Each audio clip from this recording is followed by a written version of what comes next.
Welcome to rainbow TV. ఈరోజు మనం city vascular హాస్పిటల్లో ఉన్నాం కుకట్పల్లిలో. ఈరోజు మనతో పాటు వైద్యరత్న doctor Shailesh Kumar vascular specialist మనతో పాటు ఉన్నారు. లేడీస్లో మనం తరచుగా చూసే కామన్ ప్రాబ్లమ్స్ ఉంటాయి. అందులో ముఖ్యంగా మెయిన్ ప్రాబ్లం వచ్చి నరాలు ఉబ్బటం అండ్ దాన్ని డయాగ్నోస్ చేయడం కష్టం అవుతుంది. ఆ సిమ్టమ్స్ వచ్చినా కూడా నెగ్లెక్ట్ చేస్తూ ఉంటారు.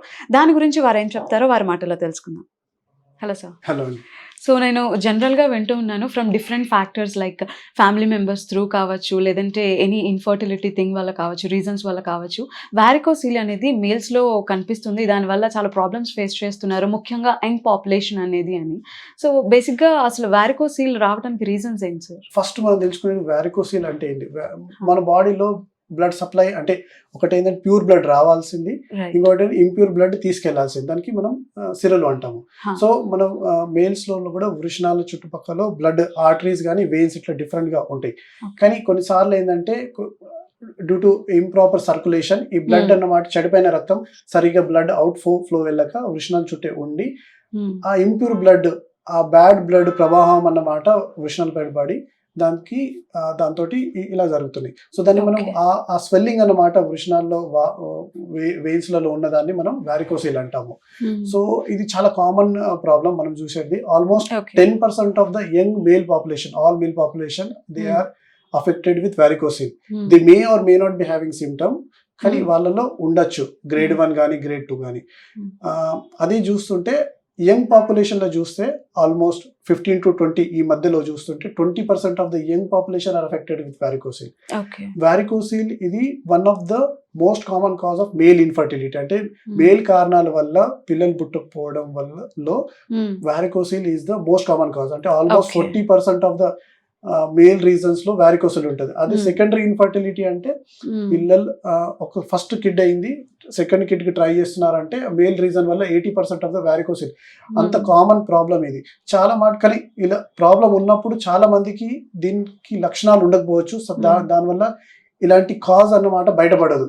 చాలా కొంత పేషెంట్స్ ఏంటంటే పిల్లలు పుట్టలేరు కాబట్టి వాళ్ళు చెక్ చేసుకున్నప్పుడు ఈ డిసీజ్ అన్నమాట బయటపడుతుంది. సో ఇది బేసిక్ నథింగ్ బట్ స్వెల్లింగ్ అనే వాపు, వృషణాలలో వాపు, దాన్ని సిరలలో వాపు, దానికి మనం వారికోసీల్ అంటాము. సో దీనికి మెయిన్ గా రీజన్స్ ఏంటంటారు? అంటే వాళ్ళ జనరల్ లైఫ్ స్టైల్లో ప్రాబ్లమా, లేదంటే ఏదైనా డిసీజ్ అటాక్ చేయటమా? వారికోసీల్ కు మెయిన్ గా రీజన్ ఏంటంటే కొన్ని నోన్ కాజెస్, కొన్ని అన్నోన్ ఇడియోపాథిక్ అంటాం మనం. కొన్నిసార్లు మనకి ఏంటంటే సో ఐడెంటిఫైయబుల్ కాజెస్ లో మోస్ట్ ఆఫ్ ద టైమ్స్ ఏంటంటే ఇంజురీ. ఆ ఇంజురీ ఎలాగైనా కానీ లైక్ డైరెక్ట్ ఇంజురీ కానీ, లేకపోతే కొన్నిసార్లు మనం కాలు జారిపోయి స్కిడ్ అయిపోయి పడ్డప్పుడు కాలు లాగిపోవడం కానీ, వెయిన్స్ అక్కడ స్ట్రెచ్ అయిపోవడం, ఇండైరెక్ట్ ఇంజురీ కానీ స్ట్రెచ్చింగ్ వల్ల అలా ఇంజురీ. కొన్నిసార్లు ఇన్ఫెక్షన్స్, బ్లడ్ క్లాట్స్, కొందరికి ఏంటంటే ఫ్యామిలియల్ ప్లస్ జెనెటిక్, వాళ్ళ పేరెంట్స్ కానీ వాళ్ళకు ఉన్నప్పుడు ఆ వెయిన్స్ అన్నమాట బాడీలో వీక్ ఉన్నప్పుడు. సో సేమ్ అలానే కాళ్ళలో కూడా వెయిన్స్ వీక్ ఉన్నప్పుడు మనం వారికోస్ వెయిన్స్ అంటాం. సో వృషణాల దగ్గర వెయిన్స్ వీక్ ఉన్నప్పుడు దానికి వారికోసీల్ అంటాం. సో అలా సో కొన్నిసార్లు ఈ రీజన్స్ దొరుకుతాయి. కొన్నిసార్లు ఏంటంటే వాళ్ళకి ఫ్యామిలీలు ఉండకపోవచ్చు, ఎలాంటి ఇంజురీ ఉండకపోవచ్చు, అయినా కానీ డెవలప్ అవుతుంది కాబట్టి దాన్ని మనం ఇడియోపాథిక్ అంటాం. దాంట్లో ఎలాంటి రీజన్స్ ఏమి ఐడెంటిఫైయబుల్ ఉండవు. సో ఇలా డిఫరెంట్ రీజన్స్ వల్ల కూడా రావచ్చు. కానీ వీటికి అన్నిటికీ కూడా ముఖ్యం కారణం ఏంటంటే మనకు వెయిన్స్లలో ఎప్పుడైనా కానీ చెడిపోయిన రక్తం అక్కడ నుంచి అవుట్ అవ్వాలి, కాలు నుంచి కానీ, చెయ్యి నుంచి కానీ, బాడీ పార్ట్ నుంచి. అందులో కవాటాలు ఉంటాయి, దానికి మనం వాల్స్ అంటాం. సో ఈ వాల్సే సరిగా పనిచేయక బ్లడ్ అక్కడనే ఉండిపోయి ఆ బ్యాడ్ బ్లడ్ అన్నమాట, చెడిపోయిన డీఆక్సిజనేట్ బ్లడ్ అక్కడనే ఉండిపోయి దాని ప్రభావం పడుతుంది. సో యూజువల్లీ మనం బ్లడ్ సర్క్యులేషన్ ఒకటి వస్తుంది, ఇంకోటి రివర్స్ వెళ్ళాలి, purification to heart and lung so ఆ చెడిపోయిన రక్తం అక్కడనే ఉండి దాని ప్రభావం అన్నమాట టెస్టిస్ పైన పడి టెస్టిస్ సరిగా ఫంక్షన్ చేయక. ఇప్పుడు మన testis functions usually 2 functions main. ఒకటి ఏంటంటే స్పర్మ్ ప్రొడ్యూస్ చేయడం ప్లస్ హార్మోన్స్ ప్రొడ్యూస్ చేయడం. అలాంటి టెస్టిస్ లో 2 types ఆఫ్ సెల్స్ ఉంటాయి. ఒకటి సెమినిఫెరస్ ట్యూబ్యూల్స్, అవి స్పర్మ్ ప్రొడ్యూస్ చేస్తే దానివల్ల మనకు కిడ్స్ పిల్లలు అవ్వడం. ఇంకొకటి ఏంటంటే లేడిక్ సెల్స్, అదేంటంటే హార్మోన్. సో ఎలానో ఫీమేల్ సెక్స్ హార్మోన్స్ ఉంటాయి, అలానే మేల్స్ లో కూడా టెస్టోస్టెరాన్ అన్నమాట, ఇది లేడిక్ సెల్స్ సీక్రెట్ చేస్తారు. ఈ రెండు కూడా సెల్స్ అన్నమాట ఈ బ్యాడ్ బ్లడ్ వల్ల, డిఆక్సిజనేట్ బ్లడ్ లో ఫ్రీ రాడికల్స్ ఉంటాయి, కెమికల్స్ ఉంటాయి. ఇలా డిఫరెంట్ ఈ కెమికల్స్ వల్ల కూడా టెస్టిస్ అన్నమాట డ్యామేజ్ అవుతా ఉంటాయి, స్లో డ్యామేజ్ అవుతా ఉంటాయి. సో ఈ సెల్స్ అన్నమాట కూడా డ్యామేజ్ అయ్యి ఫస్ట్ స్పర్మ్ తగ్గిపోవడం స్టార్ట్ అవుతుంది. స్పర్మ్లో కూడా ఏంటంటే ఫస్ట్ ప్రొడ్యూస్ అయిన స్పర్మ్ అవి యాక్టివ్గా ఉండకపోవచ్చు, కదలిక తగ్గిపోతుంది. సో మనం చాలాసార్లు పేషెంట్స్ ఇలా తీసుకొచ్చినప్పుడు ఇందులో డిఫరెంట్ స్టేజ్, అర్లీ స్టేజ్లో, మైల్డ్ మోడరేట్ సివియర్ స్టేజ్లో కూడా, అర్లీ స్టేజ్లో ఎలాంటి ప్రభావం ఉండదు స్పర్మ్ పైన కానీ అలాంటి, కానీ వాళ్ళకు ఆ వాపు కానీ, వృషణాల్లో వాపు ఉండడం కానీ, అకేజనల్లీ పెయిన్ ఉండడం కానీ, ఇలా డిఫరెంట్ సిమ్టమ్స్ తోటి వాళ్ళు ఐడెంటిఫై చేస్తారు. అదే మోడరేట్ స్టేజ్లో ఉన్నప్పుడు కొద్ది పెయిన్గా ఎక్కువగా ఉండొచ్చు. సో కానీ స్పర్మ్ పైన ఎఫెక్ట్ అవ్వడం స్టార్ట్ అయిపోతుంది. సో అందులో ఏంటంటే ఫస్ట్గా అర్లీ స్టేజ్లో క్వాలిటీ అన్నమాట తగ్గిపోతుంది. స్పర్మ్ అయితే క్వాంటిటీ ప్రొడ్యూస్ అవుతుంది, కానీ స్పర్మ్లో కదలిక ఉండదు. స్పర్మ్ పైన డిఫెక్టివ్ స్పర్మ్స్ ఉంటాయంటే హెడ్ లేక, టెయిల్ లేక, ఇలా డిఫరెంట్ బాడీ పార్ట్స్ అవి డ్యామేజ్ అవుతా ఉంటాయి. ఇలాంటి సిమ్టమ్స్ మనం ఇలాంటి ఎఫెక్ట్ మనం చూస్తూ ఉంటాం. అదే ఇంకా అడ్వాన్స్ స్టేజ్లో క్వాంటిటీ కూడా తగ్గిపోతుంది క్వాలిటీతో పాటు. ఇంకా అడ్వాన్స్ స్టేజ్లో వెళ్ళిపోయిన తర్వాత హార్మోన్స్ పైన కూడా, ఈ లేడిక్ సెల్స్ కూడా అఫెక్ట్ అయిపోయి హార్మోన్స్ కూడా తగ్గిపోయి అలాంటి పేషెంట్స్కు సెక్షువల్ ప్రాబ్లమ్స్ కూడా రావడం స్టార్ట్ అవుతుంది. సో ఇలా డిఫరెంట్ ప్రాబ్లమ్స్ తోటి వాళ్ళ పేషెంట్స్ చాలా సార్లు కొందరు ఇన్ఫర్టిలిటీ వల్ల వస్తారు, కొందరు ఎరెక్షన్ ప్రాబ్లమ్, ఈడీ ప్రాబ్లం వల్ల కూడా వస్తారు. కొందరు ఏంటంటే సిమ్టమ్స్ అంటే ఇలాంటి ఏ స్టేజ్లో, అర్లీ స్టేజ్లో ఉన్నప్పుడు పెయిన్ కానీ వాపు వల్ల కూడా వస్తూ ఉంటారు. సో ఇది చాలా అర్లీ స్టేజ్లో ఐడెంటిఫై చేయడం చాలా ఇంపార్టెంట్. ఎందుకంటే కొన్నిసార్లు ఈ బ్యాడ్ బ్లడ్ వల్ల పర్మనెంట్ డ్యామేజ్ అంటే ఇర్రివర్సిబుల్ డ్యామేజ్ కూడా అవుతుంది. సో అర్లీ స్టేజ్ ఐడెంటిఫికేషన్ చాలా ఇంపార్టెంట్ ఇందులో. ఓకే, సో దీని క్యూర్ ఎలా ఉంటుంది? డెఫినెట్గా ఓల్డెన్ డేస్లో మనం దీంట్లో కూడా స్టేజెస్ పట్టుకొని ఉంటుంది. అంటే స్టేజ్ 1, స్టేజ్ 2, స్టేజ్ 3 క్లినికల్గా. అలానే రేడియాలజికల్ అంటే స్కానింగ్ వైజ్ మనం ఎలా ఐడెంటిఫై చేస్తామో అలానే 5 గ్రేడ్స్ ఉంటాయి. సో అర్లీ స్టేజ్లో ఏంటంటే మనం medical management, change in life style, ఇలా డిఫరెంట్ తోటి మనం కంట్రోల్ చేయొచ్చు. అదే అడ్వాన్స్ స్టేజ్ అయిపోయిన తర్వాత మోస్ట్ ఆఫ్ ద టైమ్స్ ఏంటంటే మెడికేషన్స్ కానీ, చేంజ్ ఇన్ లైఫ్ స్టైల్ కానీ ఇవి యూజువల్లీ వర్క్ అవ్వదు. కొన్నిసార్లు దెబ్బ తాకినందుకు కూడా అంటే స్లిప్ అయిపోయి కానీ, ఇంజురీ వల్ల కూడా అక్కడ అయినప్పుడు కూడా ఈ వెయిన్స్ అన్నమాట పర్మనెంట్గా డ్యామేజ్ అయ్యే ఛాన్స్ ఉంటుంది. సో అలాంటి పేషెంట్స్లకు యూజువల్లీ సర్జరీ ఇది ఒకటే ఆప్షన్. ఎందుకంటే వారికోసిల్కు ఇప్పటి వరకు ఎలాంటి మెడికల్ క్యూర్ అన్నమాట అలోపతిలో లేదు. సో అర్లీ స్టేజ్లో చేంజ్ ఇన్ లైఫ్ స్టైల్, ఎందుకంటే అర్లీ స్టేజ్లో మనం చూస్తుంటాము కొన్నిసార్లు అలా సిమ్టమ్స్ ఉండొచ్చు, ఉండకపోవచ్చు, పెయిన్ కానీ అలాంటివి. చాలా మార్క్ ఏంటంటే వాళ్ళకి వాపు ఉంటుంది. ఆ వాపు వల్ల కానీ అకేజనల్ ఎప్పుడన్నా ఒకసారి ఎక్కువ స్టాండింగ్ ఉన్నప్పుడు పెయిన్ రావడం, వాళ్ళు చెకింగ్ డాక్టర్ దగ్గర వెళ్ళినప్పుడు స్కానింగ్ చేసినప్పుడు అది బయటపడుతుంది. సో అర్లీ స్టేజ్లో మనం medications, change in life style తోటి ఐడెంటిఫై చేయొచ్చు. కొన్ని exercises plus avoiding long standing అన్నమాట, టైట్ క్లోత్స్ వేసుకోవడం, జీన్స్ కూడా, ఎందుకంటే హీట్ వల్ల కూడా ఈ వెయిన్స్ అన్నమాట స్వెల్ అవుతాయి. సో అలాంటి కొన్ని జాగ్రత్తలు తీసుకోవాల్సింది అర్లీ స్టేజ్లో. కానీ లేటర్ స్టేజ్లో డెఫినెట్గా సర్జరీ ఇది ఒకే ఆప్షన్. సర్జరీలో ఏంటంటే ఆ వెయిన్స్ని మనం కట్ చేసి బ్లడ్ బ్యాక్ రాకుండా స్టిచెస్ వేసేసి చేస్తాం. కానీ మనకు ఇప్పుడు అడ్వాన్స్గా ఎంబోలైజేషన్ అన్న ట్రీట్మెంట్ ఉంది. ఇందులో ఎలాంటి కట్ లేదు, నో స్టిచెస్, నో సూచర్స్, ఒక బ్లడ్ లాస్ కూడా ఉంటుంది. 1 అవర్లో చేసుకున్న తర్వాత మీరు 1 అవర్లో ఆపరేషన్ థియేటర్ నుంచి నడుచుకుంటే వెళ్ళిపోవచ్చు. సో ఇందులో ఏంటంటే చిన్న ట్యూబ్ లాగా మనం లోపలికి వేసేసి ఆ వెయిన్స్ మనం ఐడెంటిఫై చేసి ఎన్ని వెయిన్స్ ఉన్నాయి, ఎక్కడెక్కడ నుంచి బ్లడ్ బ్యాక్ అవుతుంది అక్కడ ఐడెంటిఫై చేసి, లోపటి నుంచి స్టిచెస్ అంటాం కదా, ఇంటర్నల్ స్టిచెస్ అన్నమాట, లోపల నుంచి స్టిచెస్ వేసేసి క్లోజ్ చేసేసి వచ్చేస్తాం. సర్జరీలో ఏంటంటే వాళ్ళు అక్కడ కట్ చేసి బయట నుంచి స్టిచ్ చేస్తాం. సర్జరీ కన్నా this is completely non surgical treatment. దానికి no cuts, no sutures, no blood loss. మీరు 1 డేలో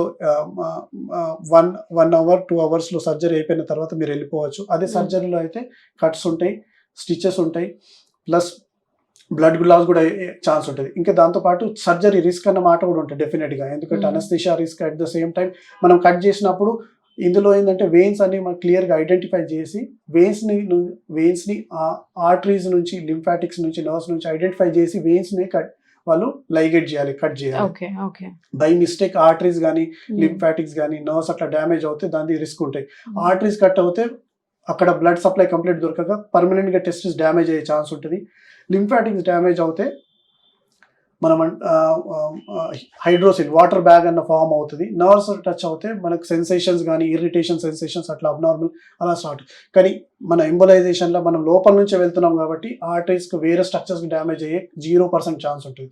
సో రిస్క్ వైజ్ కూడా చూస్తుంటే embolization is much better compare to surgery. Success rate కూడా almost almost similar to surgery, you can say it better. ఎందుకంటే మనం ఇది చూసుకుంటా ఐడెంటిఫై చేసుకుంటా ఒక వెయిన్ ని కూడా లీక్ అవ్వకుండా మనం చేస్తున్నాం కాబట్టి సక్సెస్ రేట్ కూడా ఎంబలైజేషన్ కి much better. Sir embolisation procedure ఎలా ఉంటుంది సార్? అంటే ఎనస్థీషియా కూడా ఉండదు, పేషెంట్ కూడా చూడొచ్చు ఏం చేస్తున్నారు అని. ఆ ప్రొసీజర్ అంతా ఎలా జరుగుతుంది? చిన్నగా ఎక్స్ప్లెయిన్ చేస్తాను మేడం. సో కాల్ నరం నుంచి మనం ఇట్లా వెళ్ళిపోయి మీ ట్యూబ్ చూస్తున్నారు కదా, ఇక్కడ దాకా మనం వృషణాల్లో ఈ వాపు వారికోసెల్ దీన్ని అంటారు. కంపేర్ టు ద లెఫ్ట్, మీరు రైట్ సైడ్ చూస్తే ఇక్కడ వాపు ఉంది రెడ్ కలర్ లో. సో అక్కడ వరకు వెళ్ళి మనం ఈ ట్యూబ్ నుంచి లోపల నుంచి ఇంటర్నల్ స్టిచెస్ అన్నాను కదా ఇప్పటి వరకు. సో ఈ ఇంటర్నల్ స్టిచెస్ అన్నమాట మనం వేస్తాం. అదే సర్జరీలో వాళ్ళు ఇక్కడ కట్ చేసి దీన్ని ఒక థ్రెడ్ వేసి దీన్ని ఒక థ్రెడ్ వేస్తారు.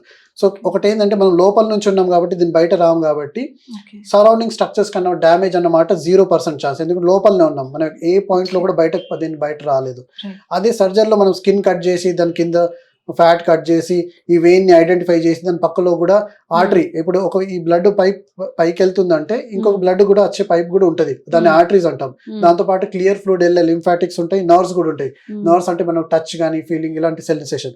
సో ఇవి కరెక్ట్ గా మనం ఐడెంటిఫై చేసి దాన్ని కట్ చేయాలి. బై మిస్టేక్ డాక్టర్ అనుకోకున్నా కానీ కొన్నిసార్లు ఇన్అడ్వర్టెంట్లీ వాళ్ళు కొన్ని కట్ అయిపోయిందని బై మిస్టేక్ గా. సో దాని సైడ్ ఎఫెక్ట్స్ కానీ కాంప్లికేషన్స్ అన్నమాట పేషెంట్ లైఫ్ లాంగ్ కూడా ఎక్స్పీరియన్స్ చేసి అవసరం పడచ్చు. ఇందులో అది కంప్లీట్ గా జీరోగా ఉంటుంది.